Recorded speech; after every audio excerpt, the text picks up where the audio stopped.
केंद्रीय शिक्षा मंत्री ने पठन पाठन में दक्षता और संख्यात्मक कौशल की समझ के लिए राष्ट्रीय पहल निपुण भारत का उद्घाटन किया।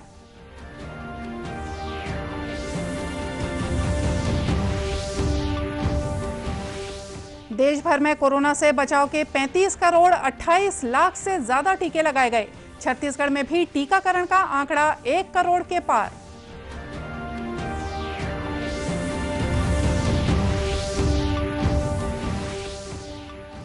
मुख्यमंत्री ने गोधन न्याय योजना के तहत गोबर विक्रेताओं, गौठान समितियों और स्व सहायता समूहों को 9 करोड़ 83 लाख रुपए की राशि का ऑनलाइन अंतरण किया।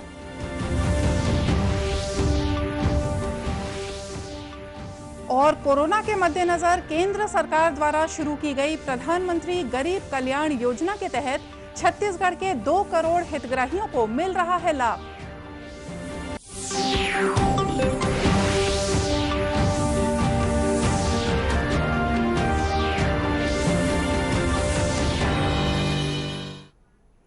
नमस्कार, आप देख रहे हैं दूरदर्शन समाचार। मैं हूं मोनिका शर्मा और आइए अब देखते हैं समाचार विस्तार से। केंद्रीय शिक्षा मंत्री रमेश पोखरियाल निशंक ने पठन पाठन में दक्षता और संख्यात्मक कौशल की समझ के लिए राष्ट्रीय पहल निपुण भारत का आज वर्चुअल रूप से उद्घाटन किया। इसका उद्देश्य बच्चों में पठन पाठन, लिखने और संख्यात्मक कौशल की दक्षता विकसित करना है। निपुण भारत की शुरुआत करते हुए श्री पोखरियाल ने कहा कि यह पहल नई शिक्षा नीति का मजबूत स्तंभ सिद्ध होगी। उन्होंने कहा कि इस पहल के जरिए प्राथमिक शिक्षा के दौरान बच्चों में सीखने और संख्यात्मक कौशल की समझ विकसित करने में मदद मिलेगी। इस माध्यम से विद्यार्थी मूलभूत समस्याओं को संख्यात्मक कौशल की बेहतर समझ के साथ सुलझा सकेंगे।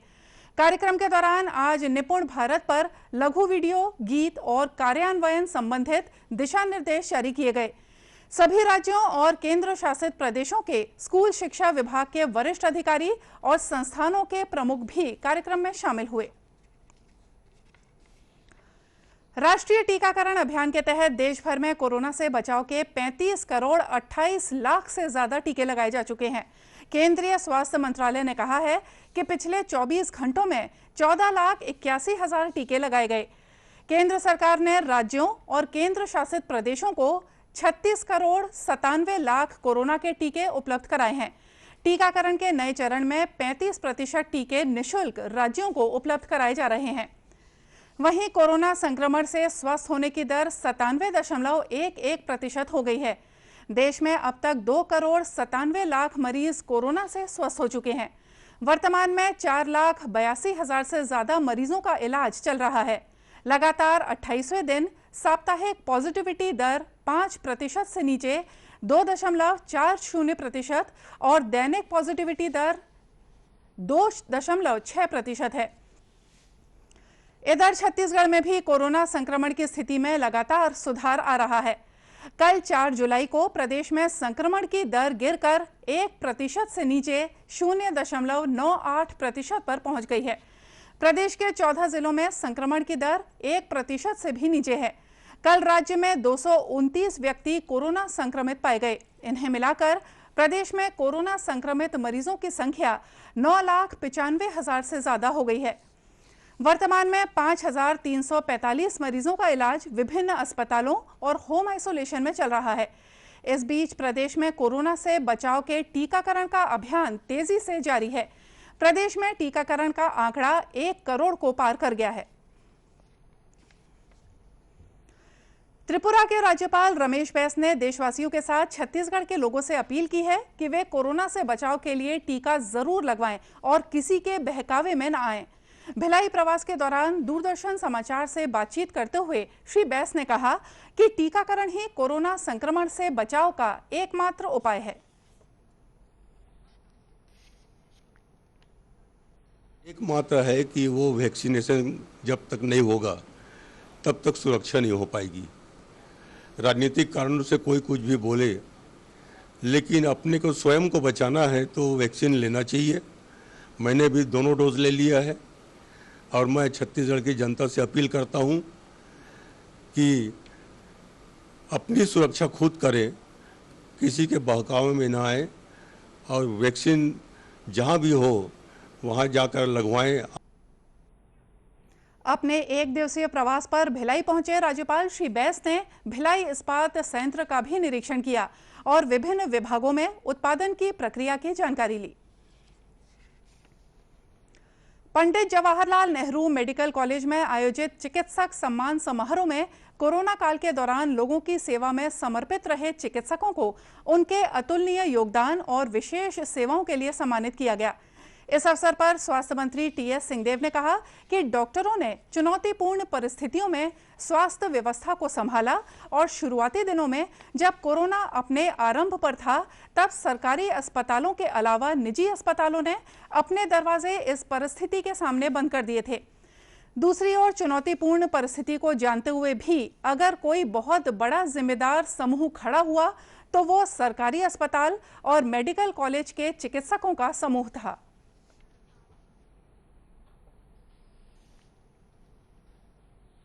एसोसिएशन की ओर से बहुत ही जागरूक और संवेदनशील कार्यक्रम एक रहा, जिसमें सभी डॉक्टर्स का सम्मान, उनको प्रशस्ति पत्र सभी को दिया गया।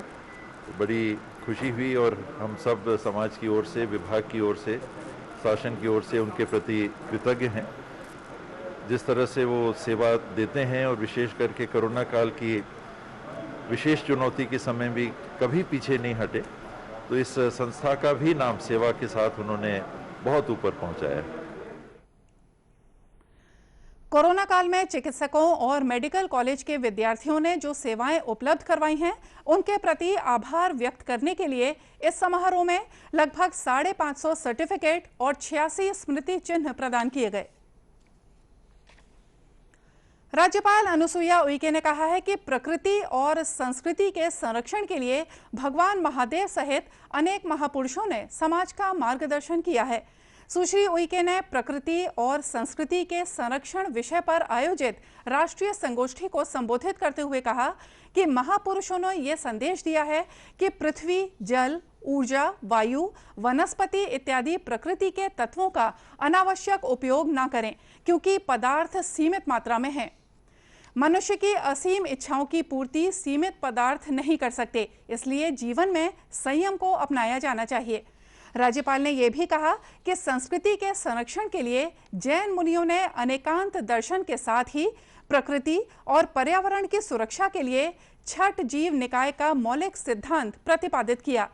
राज्यपाल ने लोकेश मुनि की सराहना करते हुए कहा कि वे प्रकृति और संस्कृति के संरक्षण के लिए निरंतर प्रयासरत हैं। मुख्यमंत्री भूपेश बघेल ने आज गोधन न्याय योजना के तहत 9 करोड़ 83 लाख रुपए की राशि का ऑनलाइन अंतरण किया। इनमें गोबर विक्रेताओं को 48 लाख रुपए, गौठान समितियों और महिला स्व सहायता समूहों को लाभांश के रूप में 9 करोड़ 35 लाख रुपए शामिल हैं। इस मौके पर मुख्यमंत्री ने कहा कि राज्य सरकार द्वारा शुरू की गई सुराजी गांव और गोधन न्याय योजना से गांव और ग्रामीणों के जीवन में एक नया बदलाव दिखाई देने लगा है। श्री बघेल ने कहा कि ये योजनाएं ग्रामीण अर्थव्यवस्था के लिए संजीवनी साबित हो रही हैं। में सब तरह से के भुगतानों को मिलाकर 125 करोड़ 97 लाख रुपए का भुगतान किया जा चुका है। सुराजी गांव योजना और गोधन न्याय योजना के माध्यम से किसान और पशुपालक भाइयों के जीवन में जिस बदलाव की उम्मीद की गई थी, आज ये उम्मीदें पूरी होती दिख रही है। ये योजनाएं ग्रामीण अर्थव्यवस्था के लिए संजीवनी साबित हो रही है। उल्लेखनीय है कि गोधन न्याय योजना के तहत गोबर विक्रेताओं, पशुपालकों, गौठान समितियों और स्व सहायता समूहों को लगभग 126 करोड़ रुपए का भुगतान किया जा चुका है। कोरोना संक्रमण के मद्देनजर केंद्र सरकार ने पुनः प्रधानमंत्री गरीब कल्याण योजना की शुरुआत की है। इस योजना की शुरुआत 1 जुलाई 2021 से की जा चुकी है। इसके तहत जुलाई से नवंबर 2021 तक 5 महीने लाभार्थियों को 5 किलो चावल प्रति माह निःशुल्क प्रदान किए जाएंगे। इस योजना में छत्तीसगढ़ को प्रति महीने 1 लाख मैट्रिक टन के हिसाब से कुल 5 लाख मैट्रिक टन खाद्यान्न का आवंटन किया गया है। इनमें से 62,000 मैट्रिक टन खाद्यान्न का उठाव राज्य सरकार द्वारा की जा चुका है। भारतीय खाद्य निगम क्षेत्रीय कार्यालय के महाप्रबंधक अनुपम दुबे ने बताया कि प्रधानमंत्री गरीब कल्याण योजना 3 के तहत प्रदेश में मई और जून माह में 2 लाख मीट्रिक टन चावल का उठाव और वितरण पूरा हो चुका है। इससे छत्तीसगढ़ के लगभग 2 करोड़ लाभार्थियों को लाभ मिला है। भारत सरकार ने कंटिन्यू किया कोरोना की सीवियरिटी को देखते हुए लोगों को राहत प्रदान करने के लिए। उसके तहत जुलाई से नवंबर 5 महीने के लिए 1 लाख एमटी पर मंथ, तो ये लगभग 5 लाख एमटी हुआ। 5 लाख एमटी का आवंटन राज्य सरकार को किया गया, जिसके तहत अभी तक 62,000 एमटी लिफ्ट हो गया है और इसके तहत करीब 2 करोड़ लाभार्थियों को लाभ पहुंच चुका है। पूरे प्रदेश में 2 करोड़ लाभार्थी हैं जो PMGKY जो NFSA बेनिफिशियरीज थे उनको दिया गया। इसमें 5 किलो अनाज पर पर्सन पर मंथ की योजना है, आप लोग को पता होगा। श्री दुबे ने यह भी बताया कि भारतीय खाद्य निगम छत्तीसगढ़ क्षेत्र ने कोरोना संक्रमण के दौरान भी चावल उपार्जन कार्य लगातार जारी रखा। अप्रैल 2020 से लेकर जून 2021 तक 1100 रेकों और सड़क परिवहन के माध्यम से 31 लाख मीट्रिक टन से ज्यादा चावल दूसरे राज्यों को भेजा गया। वहीं प्रदेश में 36 लाख मीट्रिक टन से ज्यादा चावल उपार्जन किया गया है। कोरोना काल में जरूरतमंद परिवारों को मुफ्त राशन देने के लिए केंद्र सरकार द्वारा शुरू की गई प्रधानमंत्री गरीब कल्याण अन्न योजना गरीबों के लिए मददगार साबित हो रही है। इस योजना के तहत जरूरतमंद गरीबों को 5 किलो अतिरिक्त चावल मुफ्त देने का प्रावधान है। योजना के तहत भिलाई के खुर्सीपार स्थित श्रमिक बाहुल्य क्षेत्र के लोग भी बड़ी संख्या में लाभान्वित हो रहे हैं।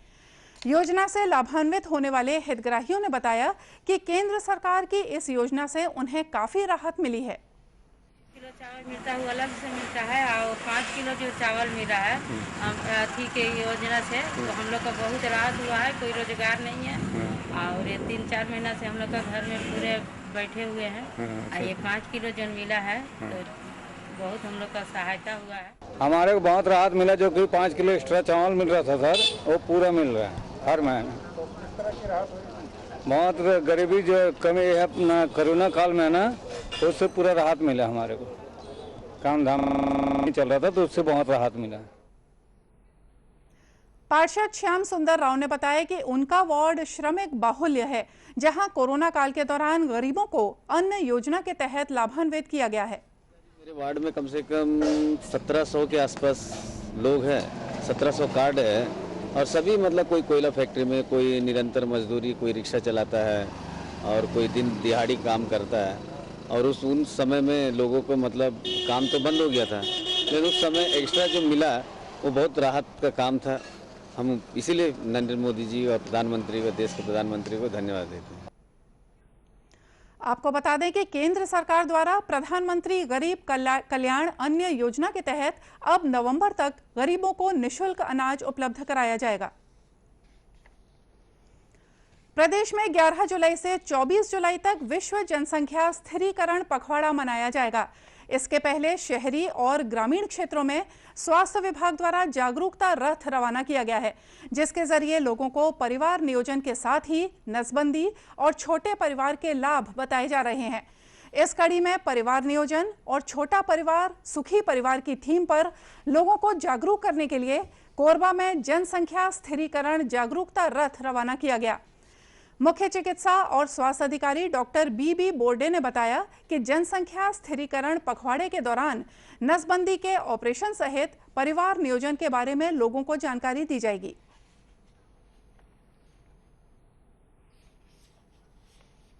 11 जुलाई से जो होता है वो विश्व जनसंख्या पखवाड़ा दिवस के रूप में मनाते हैं। उसी की तैयारी हम लोग 15 दिन पहले से करते हैं। इस 15 दिन में हम लोग यहाँ जो भी हमारे ग्रामीण क्षेत्र हैं और शहरी क्षेत्र हैं वहाँ पर प्रचार प्रसार करते हैं और फिर 11 तारीख से जो हम लोग हैं, जो कि ऑपरेशन वगैरह होते हैं हमारी जो संस्था है वहाँ पर हम करते हैं। इस बीच में हमारा पूरा प्रयास रहता है कि हम प्रचार प्रसार के माध्यम से लोगों को जागृत करें और ज़्यादा से ज़्यादा लोगों को इसके लिए प्रेरित करें कि वो लोग अपना जनसंख्या स्थिरीकरण में हमारा सहयोग करें। एक सप्ताह तक जागरूकता रथ के जरिए लोगों को जागरूक करने के बाद 11 से जनसंख्या स्थिरीकरण पखवाड़े का आयोजन किया जाएगा। दूरदर्शन केंद्र रायपुर से प्रसारित होने वाले प्रादेशिक समाचार को आप YouTube पर भी देख सकते हैं। हमारे YouTube channel Chhattisgarh DD news पर प्रादेशिक समाचार उपलब्ध रहेगा। YouTube चैनल का लिंक और QR कोड आप स्क्रीन पर देख सकते हैं। अपने एंड्रॉइड फोन से QR कोड स्कैन कर आप छत्तीसगढ़ DD न्यूज लिंक पर जा सकते हैं। इसके अलावा छत्तीसगढ़ DD न्यूज फेसबुक और ट्विटर पर भी उपलब्ध है। और इसी के साथ ये समाचार बुलेटिन यहीं समाप्त हुआ। नमस्कार।